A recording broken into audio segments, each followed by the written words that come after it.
ಎಕ್ಕ ಸಿನಿಮಾದ ಕಲಿಕೆ ಮೊದಲನೆಯ ದಿನ ಎಷ್ಟು ಬಾಕ್ಸ್ ಆಫೀಸ್ನಲ್ಲಿ ಕಲೆಕ್ಷನ್ ಮಾಡಿದೆ ಅಂತ ಈ ವಿಡಿಯೋದ ಮೂಲಕ ನೀವು ತಿಳಿದುಕೊಳ್ಬೋದು. ಎಲ್ಲರಿಗೂ ಗಿರ್ಮಿ ಕನ್ನಡ ಟಿವಿ ಯೂಟ್ಯೂಬ್ ಚಾನಲ್ಗೆ ಸ್ವಾಗತ ಅಂತ ಹೇಳ್ತೇವೆ. ಶುರು ಮಾಡೋಕ್ಕಿಂತ ಮೊದಲು ಯಾರೆಲ್ಲ ನಮ್ಮ ಯೂಟ್ಯೂಬ್ ಚಾನಲ್ ಮೊದಲು ನೋಡ್ತಿದ್ರಿ ಅವರೆಲ್ಲ ಸಬ್ಸ್ಕ್ರೈಬ್ ಮಾಡ್ಕೊಳ್ಳಿ ಮತ್ತು ಅಲ್ಲೇ ಪಕ್ಕದಲ್ಲಿರೋ ಬೆಲ್ ಐಕಾನ್ ಅನ್ನು ಪ್ರೆಸ್ ಮಾಡಿ.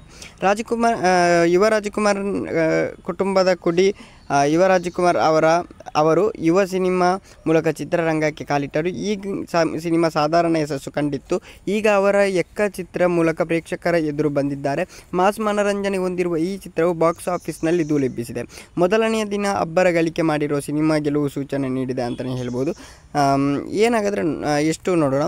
ಕಳೆದ 6 ತಿಂಗಳಲ್ಲಿ ಕನ್ನಡ ಅನೇಕ ಸಿನಿಮಾಗಳು ರಿಲೀಸ್ ಆದ ಹೊರತಾಗಿ ಯಾವ ಚಿತ್ರವು ಹೆಚ್ಚು ಗಳಿಕೆ ಮಾಡಿರಲಿಲ್ಲ. ಈ ವರ್ಷದಲ್ಲಿ ಅತಿ ಹೆಚ್ಚು ಗಳಿಕೆ ಮಾಡಿದ ಚಿತ್ರ ಎಂದರೆ ಶರಣ್ ನಟನೆಯ ಚೂ ಮಂತರ್ ಸಿನಿಮಾ. ಈಗ ಈ ದಾಖಲೆ ಎಕ್ಕ ಸಿನಿಮಾ ಮುರಿಯುವ ಸೂಚನೆ ಕೊಟ್ಟಿದೆ ಅಂತಲೇ ಹೇಳ್ಬೋದು. ವರದಿ ಪ್ರಕಾರ ಎಕ್ಕ ಸಿನಿಮಾ ಮೊದಲನೆಯ ದಿನ 1.60 ಕೋಟಿ ರೂಪಾಯಿಯಿಂದ 2 ಕೋಟಿ ರೂಪಾಯಿ ಗಳಿಕೆ ಮಾಡಿದೆ. ಇದು ಕೇವಲ ಕನ್ನಡದಲ್ಲಿ ಮಾತ್ರ ರಿಲೀಸ್ ಆದ ಸಿನಿಮಾ. ಹೀಗಾಗಿ ಈ ಚಿತ್ರ ಅಭೂತಪೂರ್ವ ಸ್ವಾಗತ ಸಿಕ್ಕಿದೆ ಎಂದು ಹೇಳಬಹುದು.